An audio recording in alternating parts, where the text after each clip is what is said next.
Hi, and welcome to episode number 114 of The Expansive, a podcast that is all about helping you to think more expansively, to be more expansive, to build more expansive businesses, and ultimately just to live an expansive life. My name is Erik Kruger, and as always, I'm joined by my ever elegant, ever expansive co-host, Mr. John Sanei, who is now back in SA. John, welcome. Hello. Great to be here. Great to be back in Cape Town. Awesome to be chatting to you, Erik. I have been mesmerized and so excited about your social media sharing. If all our listeners don't follow Erik on social media, make sure you follow me first and then Erik. But if you do follow Erik, you'll see that he's been incredibly busy visiting pretty much every radio station, newspaper, TV. I mean, you have just been everywhere, Erik. It's just so awesome to see. I know how much you've planned to do this. I mean, we all know it took you 14 years to get the book out. And now that it's out, it's just, you're everywhere. You've now hit the bestseller list. I mean, it's just fantastic to watch. Congratulations. Tell us what it's like. Tell us how it feels. Give it a little bit of a brief of what's going on in that world with you. Yeah, thank you very much for that. It is a deeply appreciated compliment coming from you because you've done this quite a few times, and so it's great to hear from you that the work I'm doing is worthy. That it makes me feel good. Thank you for that. Oh, my pleasure.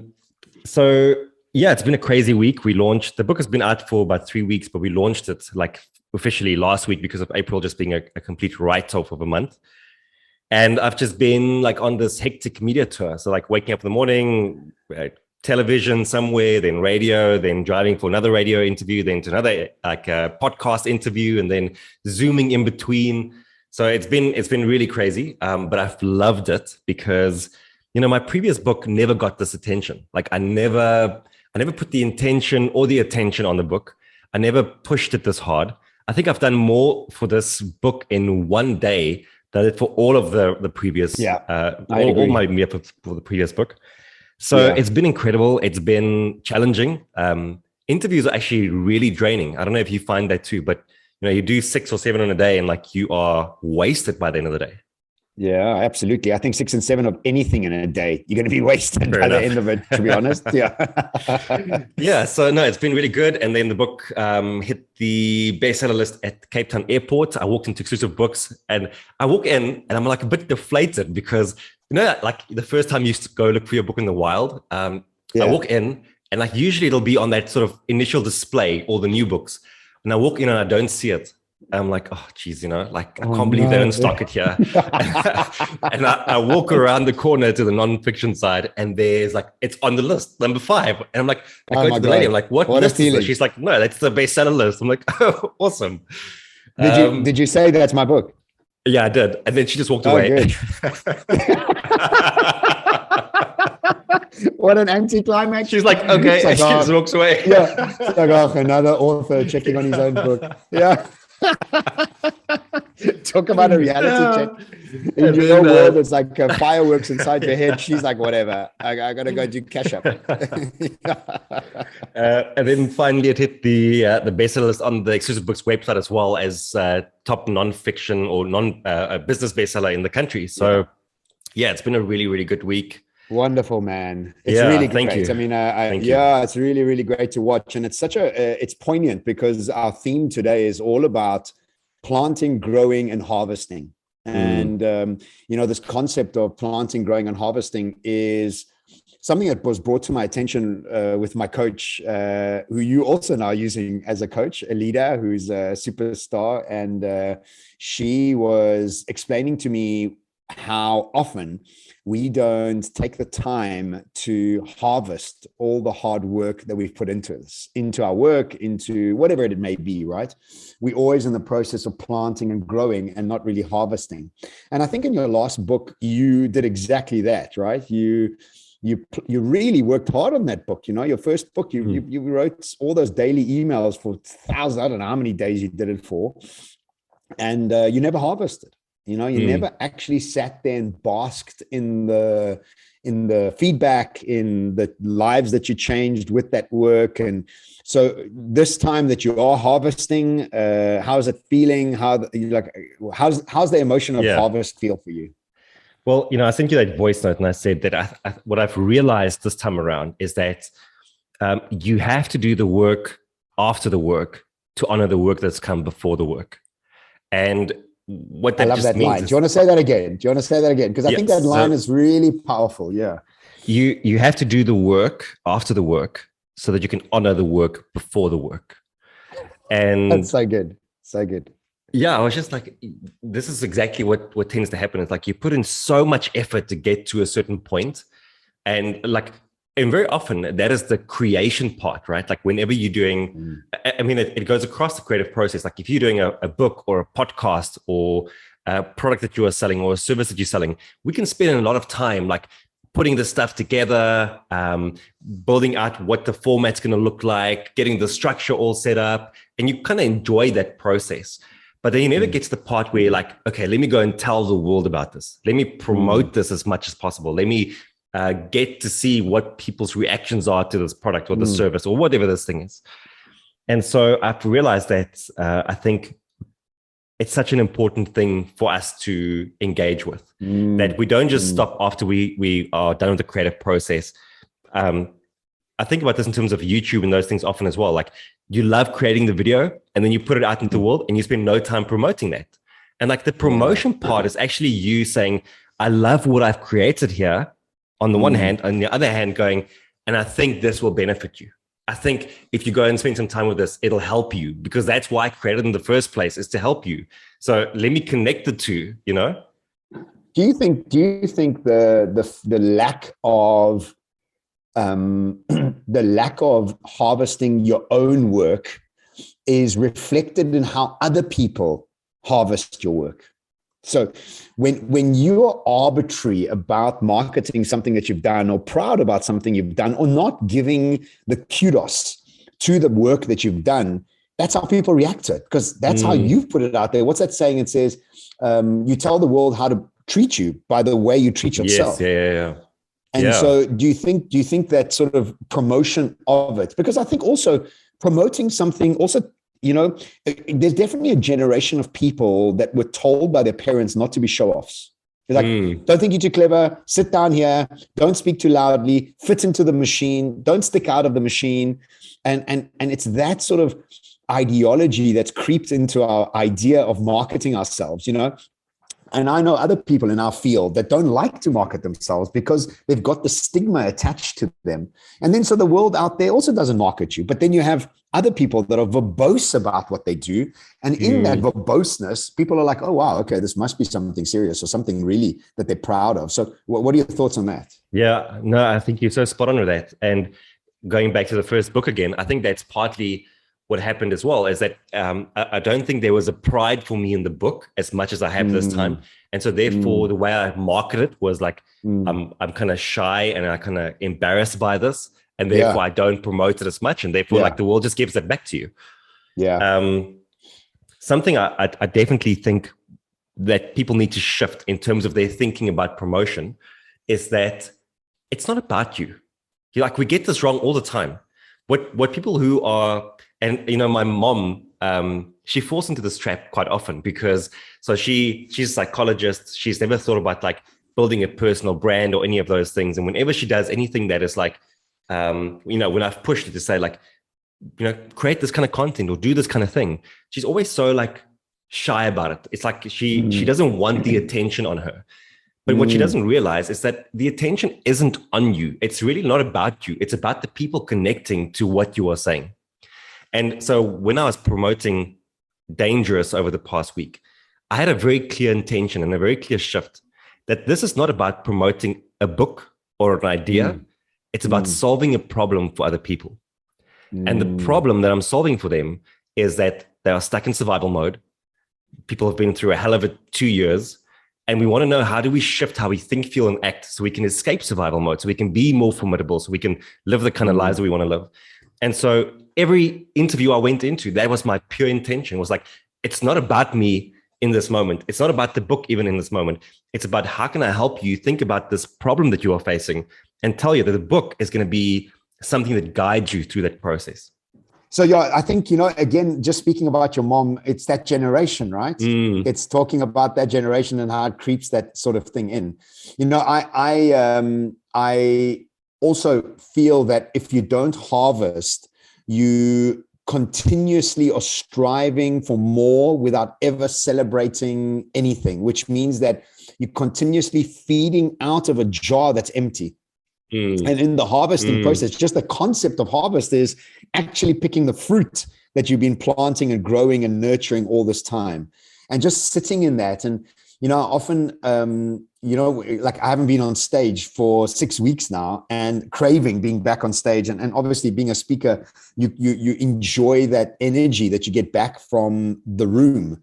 And I can't wait to get back on stage and actually apply this principle of harvesting, sitting there and enjoying that feedback, truly enjoying it, rather than going, okay, well, yeah, I got a good reception or whatever the case may be, and not being blasé about it, being more respectful to it, Listen, but I remember actually, this might actually be like 2 years ago by now, that we actually did a podcast all about receiving. Do you remember that?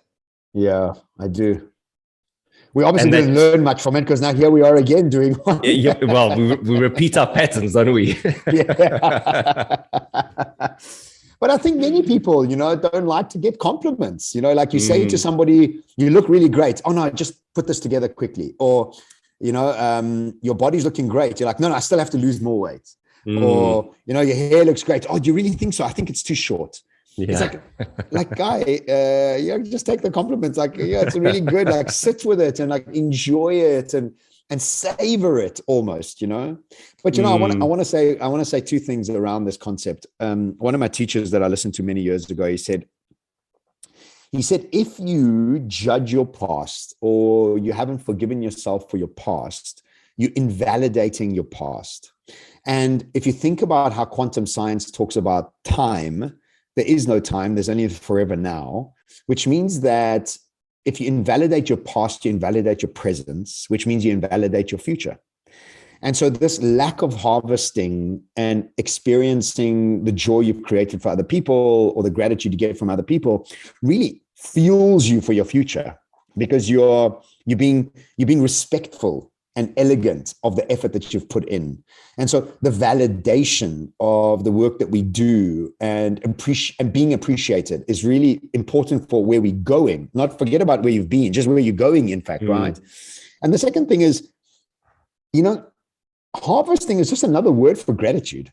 Actually, it's just another word for gratitude. It's like, am I grateful for the effort I've put in? Is that being reflected out into the world? That world is coming back to me and telling me, thank you so much for doing X, Y, and Z. It really helped me here, or it really changed that here. Whether it's a marketing campaign you've put together, a sales process you put together, written a book, the way you've dressed, the effort that you've put in, whatever the case may be, accepting a compliment, receiving it with grace, and being elegant in the validation of the work that you've done really closes the loop of somebody that is respectful of themselves. And, this has been a very big theme for me, because, so living in Dubai, right?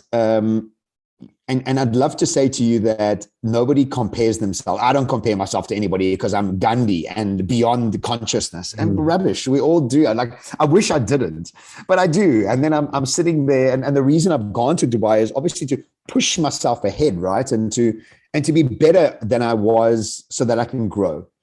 But then you get there and you're a newbie in this new city, and you're a peasant. Because you don't know anybody. Yeah, you only drive a Ferrari. Like, what are you like? Only have one Ferrari in Dubai? Yeah, only one Ferrari. What's something like peasant? Yeah, peasant. So, exactly. So it's like really recalibrating yourself into this new world, and the lack of contentment it's been seeping through in my world, because I've been comparing myself. And my coach this is where the message came, was like, you're actually not harvesting any of the effort that you put in there. Do you realize how much effort you've put in to just get there?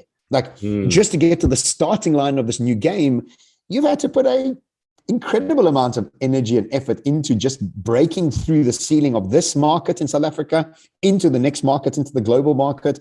And now you start from scratch, because that's how it works, right? You finished stage, you're a gamer. You finish one, you stage, you're at the, you're winning, you've got all the skins and guns and whatever it is, and you get to the next stage, okay, start again. And so harvesting is just such it's just a theme that I think we want all our listeners to think about and to practice. And what you're doing right now with your book and how well it's doing is just such a reflection point of you being okay with receiving all this graceful harvest, But, when we had the conversation, because we actually spoke about this a bit earlier in the week as well, it really made me think of how we, in general, like you receive a lot of feedback about your work, both positive and negative. But like, let's look at the podcast, for example. Like we receive a good amount of feedback about the podcast, right? Like in our personal capacities, whether we're out at a party and someone comes and speaks to you, or whether we're getting a formal podcast review, which we love, by the way. And if you haven't yet reviewed the podcast, now would be a great opportunity to do that. Please subscribe, give us 5 stars, give us a comment. Thank you very much. Back to the podcast. Like all of those things, it's so easy to, in the rush of your busy, productive day, to see that come in and you go, awesome, another one. And you just carry on. Instead of internalizing that actually, it took someone to like log into their computer to go and write the review, to use language in a meaningful way that, they wanted to convey something special to them, to you. And like, it can't just be, I actually think we've been saying it's disrespectful to us, but it's also disrespectful to other people not to honor the thank you and the, that's amazing. And the, it has had an impact in my life. I remember when I was doing Better Man, every single email that I received from someone that said, thank you, or, this made my day, or this is exactly what I needed to hear. I saved all of them. And at some point I had more than 1,000 of those emails in my inbox, all saved. Wow. And I remember that there were some days, because, this journey can be tough. And there were some days where I would go back and like, just knowing that I can go back to this folder and read through all of that actually made me feel quite inspired and motivated to carry on when it was a bit tougher to get through the days. So I do think we need to think about the respect as well then for others, that if they spend the time to give that energy to you, honor that energy as well. Yeah. And just before we came on air, you weren't accepting the credit. It's a practice. For the listeners, you weren't with us just before we started this podcast. Erik and I were having a chat and he was like, I don't know, rambling off about something. I was like, Erik, stop that. He's like, oh, you're right. Okay. So, it is a practice. And we do fall short. It is a continuous practice. We often think we should record the pre-discussion, because a lot comes out in the pre-discussion before the podcast. All the insecurities come out before then, and then like all the confidence comes out in the.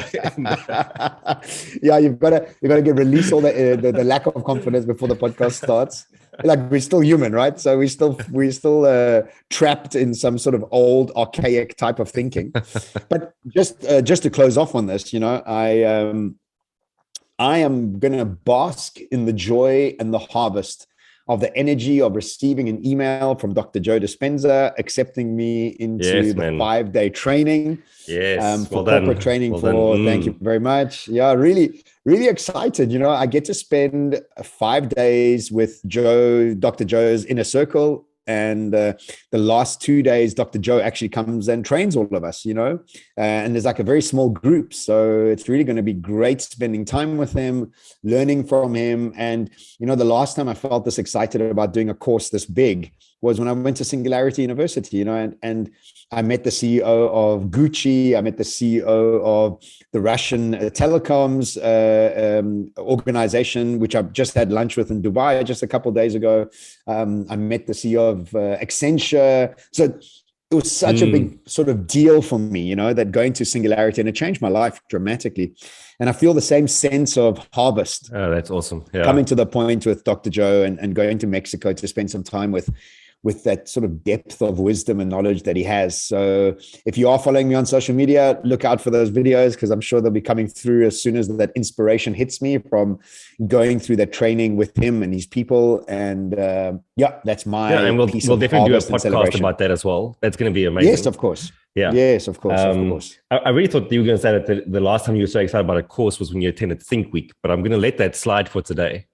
Because I can see where you're. When was that? Hang on a second. Think what? What's no? Of course. You taught me how to run masterclasses, Erik.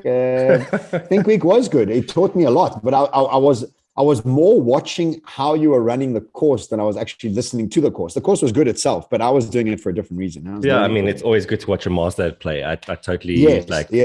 And masters always call themselves masters. You know? Yeah. You have to know. I got to say this. You got to. When often when people are, there's this thing. People keep saying, "I'm an old soul."